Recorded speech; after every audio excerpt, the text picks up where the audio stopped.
5 तारीख को होने वाले जिला स्तरीय कार्यकर्ता सम्मेलन में हथीन की होगी विशेष भागीदारी, बलजीत डागर। आगामी 5 अगस्त को पलवल की ब्राह्मण धर्मशाला में होने वाले कांग्रेस के जिला स्तरीय कार्यकर्ता सम्मेलन में हथीन से भारी संख्या में कार्यकर्ता शिरकत कर चौधरी भूपेंद्र हुड्डा कांग्रेस पार्टी तथा पूर्व मंत्री करण सिंह दलाल के हाथ मजबूर करेंगे। उक्त वक्तव्य हथीन से कांग्रेस की टिकट के प्रबल दावेदार बलजीत डागर, महिपाल बंधु, बलबीर डागर, शाजिद अजमत ने संयुक्त प्रेस वार्ता करते हुए व्यक्त किए। उपरोक्त नेताओं ने कहा कि आज हरियाणा में कांग्रेस की लहर है और आने वाली सरकार कांग्रेस पार्टी की होगी।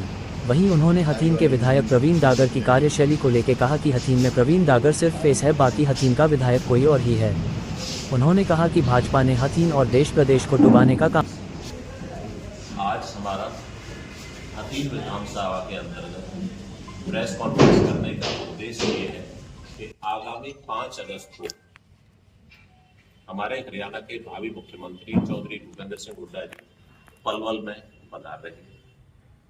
कांग्रेस का ये हर जिले में एक प्रोग्राम कार्यकर्ता सम्मेलन की कड़ी में ही हमारे पलवल में पधार रहे हैं, जिसकी अध्यक्षता हमारे पीसीसी के प्रेसिडेंट भाई उदयमान जी करेंगे और ये करण दलाल जी के गाइडलाइन में आयोजित होगी जो सम्मेलन। हम सबका मुख्य उद्देश्य ये है कि सब भाई जो भी हमारे 10 साथी बैठे हैं, हम सब ने टिकट के लिए अप्लाई किया हुआ है। हम सब एकजुट होकर इस सम्मेलन को सफल बनाएं और अपने जो इलाके की कांग्रेस की जो मजबूती है, जो यहाँ की परंपरा रही है कि मिलके इलेक्शन लड़े, टिकट किसी को मिले, सब भाई इकट्ठे इलेक्शन लड़े, उसी कड़ी को मजबूती से वहां पर प्रदर्शित करें। ये हमारा उद्देश्य। जिस तरह से करण सिंह दलाल कहा है कि दूसरी पार्टी नेता ज्वाइन करेंगे कांग्रेस, आपके यहाँ 3 से 5 लोग कार्यकर्ता ज्वाइन करेंगे कांग्रेस को। कांग्रेस में जो भी अच्छे साथी हैं हमारे, देखो आने के लिए तो लिस्ट बहुत लंबी है, बहुत साथी चाहते हैं क्योंकि आने वाली सरकार कांग्रेस की सरकार है हरियाणा में, तो बहुत साथी चाहते हैं। पर जो अच्छी छवि के कार्यकर्ता है बिल्कुल उनका स्वागत है और कुछ साथी ज्वाइन भी करेंगे। नाम आपको वही पता चल जाएगा उनका। क्या भविष्य देखते हो आप कांग्रेस का चुनाव आने वाले में? हमारे हुड्डा जी भी यही संदेश दे रहे हैं, हमारे पीसीसी के प्रेसिडेंट ने भी यही संदेश दिया है कि जिस तरह से कांग्रेस की लहर चल रही है, बीजेपी का जो 75 पार का पहले नारा वो पूरा नहीं कर पाए, लेकिन हम 70 पार का अपना नारा पूरा अवश्य करेंगे और पूर्ण बहुमत के साथ हरियाणा में कांग्रेस की सरकार होगी। किस तरह की समस्या है जिसको लेकर जनता वोट करेगी?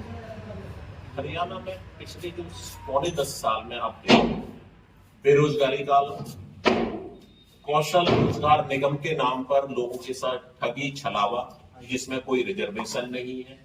आप किसान आंदोलन में देख लो, क्या वादे किए गए थे, हमें झूठे वादे करके वो आंदोलन संपन्न करा दिया गया था। किसानों की क्या दुर्दशा है। बिजली की हालत आप हम सब भुगतोगी हैं कि कभी यहाँ बिजली जाती ही नहीं थी। हुड्डा साहब की जो सरकार थी 10 साल, अब बिजली आती ही नहीं है, बिल्कुल उल्टा हो रहा है। यहाँ की सबसे बड़ी जो समस्या है बेरोजगारी है, उसको दूर करने के लिए हुड्डा साहब के टेन्योर में कितने आईएमटी बने थे? लगभग 9 आईएमटी बने थे जो पूर्ण रूप से विकसित हुए, जिनमें हमारा आईएमटी सोहना भी एक था और आईएमटी मानेसर भी उन्हीं के टेन्योर का है। तो ये मांग है हमारी, अब रोजगार तब मिलेगा जब यहाँ भी आईएमटी का गठन हो और आईएमटी के लिए जमीन भी लगभग हम सब ने चिन्हित कर रखी है। और जैसे ही कांग्रेस की सरकार आएगी तो हथीन के पास ही आईएमटी डेवलप होगा और उद्योग आएंगे और लोगों को रोजगार के लिए गुड़गांव, फरीदाबाद, दिल्ली भी जाना पड़ेगा। ऐसे ही सरकार की जो भर्तियां बंद है, चाहे वो भर्तियां भ्रष्टाचार के कारण बंद है, पेपर लीक आप देख रहे हो, हर कितने भी सरकारी नौकरियों के हो पेपर लीक हो रहे हैं। कुछ लीक नहीं हो रहे हैं तो बाहर से पर्चियां आ जाती है, सब बाहर के आउट ऑफ हरियाणा भर्ती हो रहे हैं, उन सब पर रोक लगेगी। और हमारा ध्येय ये है कि हरियाणा के जो बेरोजगार युवा है, सरकार बनते के साथ ही कांग्रेस पहले उनको रोजगार जो खाली पोस्ट बनी है उनका सबको समायोजित किया जाएगा उनकी योग्यता के अनुसार और बिल्कुल फेयर सिलेक्शन होगा। देखा जाए तो आज भी यहाँ मूलभूत सुविधाओं से लोग वंचित हैं, उनको लेके क्या रणनीति अपनाई कांग्रेस की सरकार ने? हथीन विधानसभा एक ऐसी हमारी विधानसभा है जहां हमारा पूरी 36 बिरादरी दोनों कौमों का एक मत होके बिल्कुल मिलजुल के रहते हैं। यहाँ का पिछड़ेपन का ये कारण है कि यहाँ जितने भी विधायक अब तक बने हैं उन्होंने, मैं देख रहा हूँ, या तो शिक्षा का अभाव था उनमें या उन्होंने अपना भला किया है। जनता का भला बिल्कुल नहीं किया। तो अब की बार हमारी दरखास्त है हाईकमान को भी कि यहाँ ऐसे चेहरे को, हम यहाँ लगभग 8 प्रत्याशी बैठे हैं, किसी ऐसे चेहरे को सब हम सक्षम है, सब शिक्षित है, मौका दें ताकि यहाँ हतीन विधानसभा का असली विकास हो सके। राहुल साहब, आपने को बताया तो बात लग रहा है कि उनकी वजह से क्षेत्र डेवलप नहीं हो पा, आपकी पार्टी से भी रहे, आपके समर्थक भी रहे, तो वही कर पाए। हमारी पार्टी के जो रहे थे, हमारी पार्टी के निर्दलीय चुनाव जीते थे, उन्होंने बाहर से समर्थन दिया था, तो जितना उनसे देखो ऐसा था, तब सरकार मिलीजुली सरकार थी, 10 निर्दलियों के सहारे सरकार थी। जो कर पाए थे उन्होंने रोजगार भी यहाँ दिया है, कुछ काम भी जरूर किए, पर वो मैंने पहले कहा शिक्षित होना जरूरी है राजनीति में। जहां शिक्षा का अभाव रहता है वही क्षेत्र का विकास नहीं हो पाता। डागर साहब, ये सवाल है, आप यहाँ पे जो बैठे हैं, कुछ आदमी, कुछ नेता आपके साथ और भी हैं, उनको छोड़ करके किसी अन्य को हथीन की टिकट मिल जाती है, तब ये टीम क्या करेगी?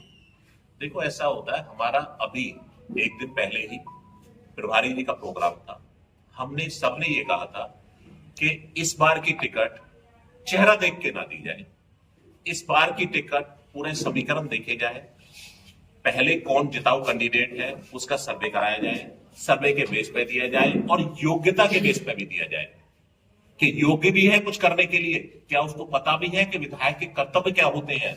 विधायक की खाली अर्निंग नहीं होती, उसको कर्तव्य भी पता होने चाहिए, मेरे क्या कर्तव्य है, मेरी जनता के प्रति क्या जवाबदेही है। सर, हाल ही में नूह के अंदर एक जनसभा के दौरान पूर्व मुख्यमंत्री भूपेंद्र सिंह हुड्डा ने लाखों लोगों के सामने कहा था कि जो हथीन की सीट है वो माइनॉरिटी की है, इसको आपको जिता के भेजना है। यदि माइनॉरिटी पे टिकट जाता है तो आपका अगला कदम क्या होगा? देखो ऐसा, ये तो मैंने कहा जो सर्वे में जिसका नाम आएगा बिल्कुल कांग्रेस उसको टिकट देगी।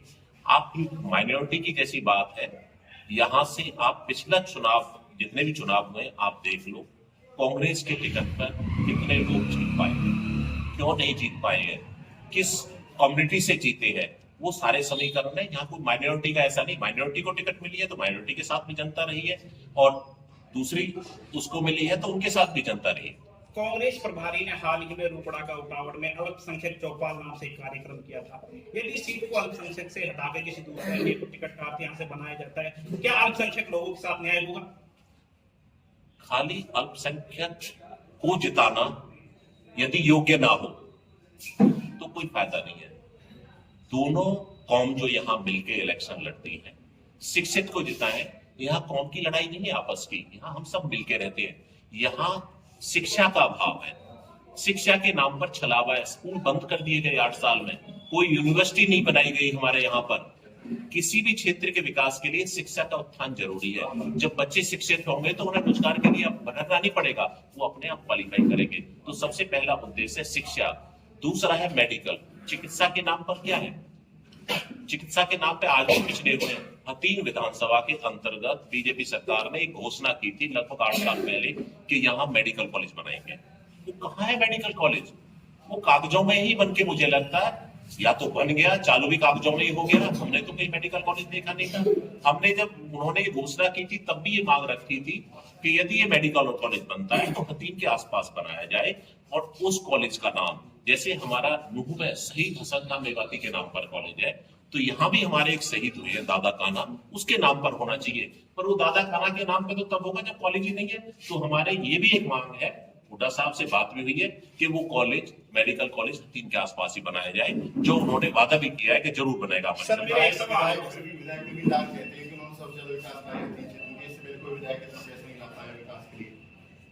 देखो ऐसा है, विधायक प्रवीण डागर जो कह रहे हैं वो अपनी सोच से कह रहे हैं, सभी को कहने का हक है। आप किसी भी विधायक को जो पहले रहे उनसे ये पूछो कि आपने क्या विकास कार्य किए, कोई मना थोड़ी करेगा मैंने नहीं किए, सब यही कहेंगे मैंने किए।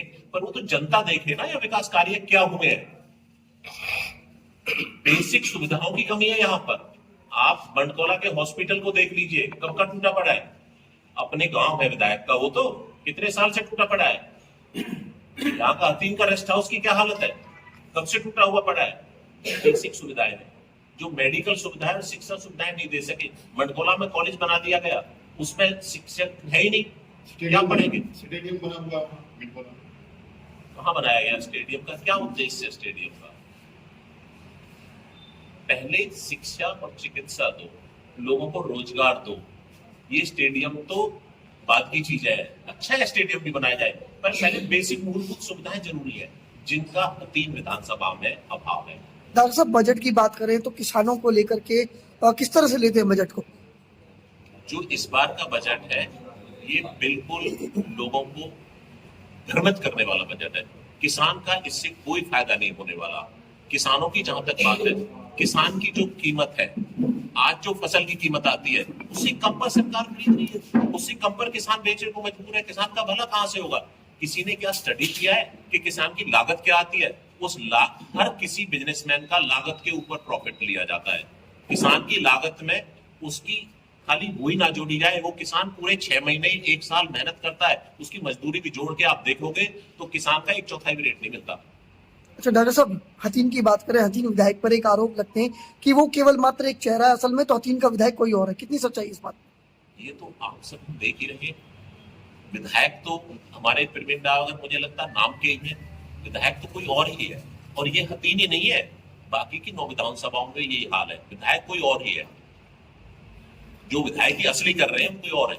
अच्छा डॉक्टर साहब, एक सवाल और। पिछले दिनों ग्रीवेंस कमेटी की मीटिंग में डिस्ट्रिक्ट टाउन प्लानर अधिकारी पर आरोप लगे भ्रष्टाचार के। उन्होंने सीधे तौर पर विधायक मंगला और डागर का नाम लिया और उसके बाद तुरंत उनको सस्पेंशन का आदेश दे दिया गया। क्या कहना चाहेंगे इसको लेकर? हर डिपार्टमेंट में सेटिंग है। इस सरकार में जितने भ्रष्टाचार हुए हैं, आप अगले 2.5 महीने बाद जब कांग्रेस की सरकार आएगी, सबका चिट्ठा खोला जाएगा और सबके सामने उजागर हो जाएगा कि इसमें अधिकारी से लेके और हमारे जितने भी विधायक में मंत्री में कहां इन्वॉल्व है, सब सामने आ जाएगा आपके। डागर जी, आज इस कॉन्फ्रेंस के अंदर करीब आधा दर्जन से ज्यादा कांग्रेसी नेता इकट्ठे हुए। यदि इनको छोड़कर पार्टी किसी अन्य नेता को टिकट देती है तो आपका अगला कदम होगा, पार्टी के कैंडिडेट के साथ रहेंगे, अलग चलेंगे? देखो, पार्टी का जो आदेश होगा, पार्टी की सोच समझ के ही टिकट देगी। पार्टी सारे जातिगत समीकरण भी देखेगी, धर्म के हिसाब से भी देखेगी, शिक्षा के हिसाब से भी देखेगी और कौन जिताऊ है उन सबके हिसाब से देखेगी।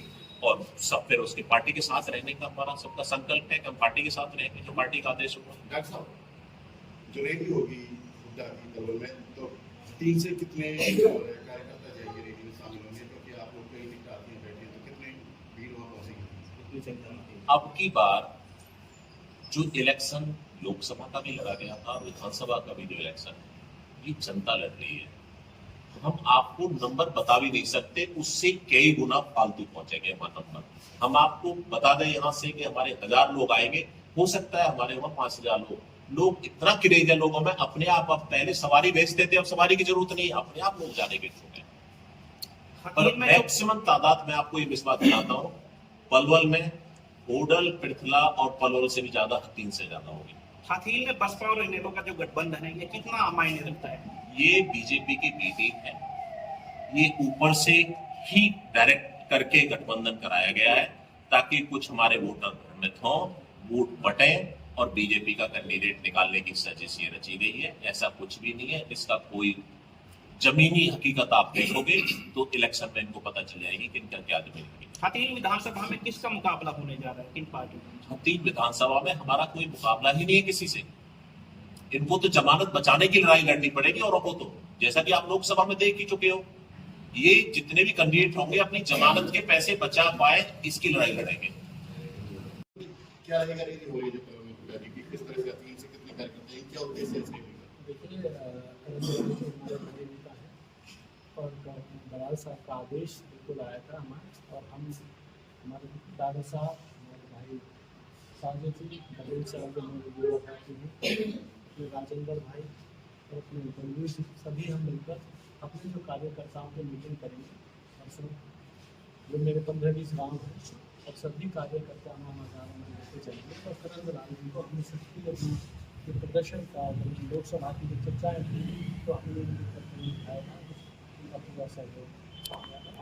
और जब हमारी कांग्रेस सरकार आएगी तो और सरकार में जो घोषणा है नड्डा साहब ने दी, 300 यूनिट बिजली फ्री मिलेगी। और जो डागर साहब ने कहा एजुकेशन का हमारे यहाँ जो पिछड़ा हुआ है उस पर हम कोई भाई हमारी पार्टी जिसको टिकट देगी विधायक अपनी जो क्षेत्र की जो समस्याएँ हैं जो शिक्षा की है, और बिजली का एक मुद्दा तो बहुत ही अहम मुद्दा है। और बिजली के जो रिलेटेड जो काम होते हैं इस क्षेत्र के अंदर मैंने काफ़ी काम कराए हैं। तो मेरे रणजीत सिंह जितने व्यक्तिगत संबंध होते हैं, मेरे संबंध के नाते उनसे बात हुई, और जो जोधपुर से पावर हाउस है, जो 66 kV का जो कंडक्टर होता है, वो नवंबर में बदलना शुरू हो जाएगा। और एक क्रिकेट पावर की है, वो भी मैंने रखी थी। मैंने सबसे पहले डिस्कस किया था रणजीत सिंह कुटाला जी को, तो मेरे जो दादाजी के अध्यक्ष रजिस्टर है उनके नाते जो रिलेशन थे, तो उन्होंने उस मांग को रखा हुआ। उसका भी बजट सैंक्शन हो गया है।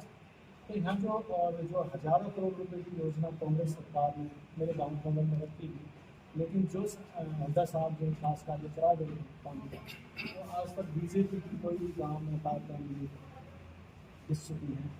और अभी तक जो हमारा पिछड़ा इलाका हुआ मेवात का, वहाँ भी तक पानी भी नहीं पहुँचा।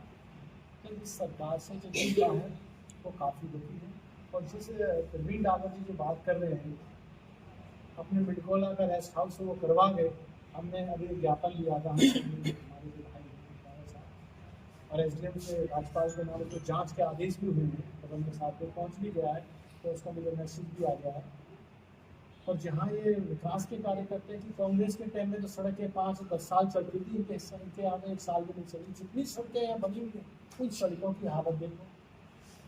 जो जिसकी ये बात करते हैं बाईपास की, वो कांग्रेस की टाइम में नहीं रखी। लेकिन जब एक बाईपास बनाया जाता है तो नहीं रखी जाती है।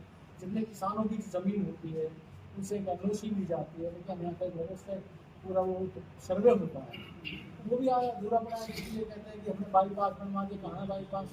आज इस बाईपास जो बनाया है उसकी हालत तो आप जाके देखो, भ्रष्टाचार की आप देखो। यहाँ का जो विधायक है, कि मेरी आज 44 साल की एज हुई है और मैंने राजनीति बड़ी नज़दीक से देखी है कि पहला विधायक ऐसा देखा है जो अपने अधिकारियों से अपनी बात नहीं रख सकता।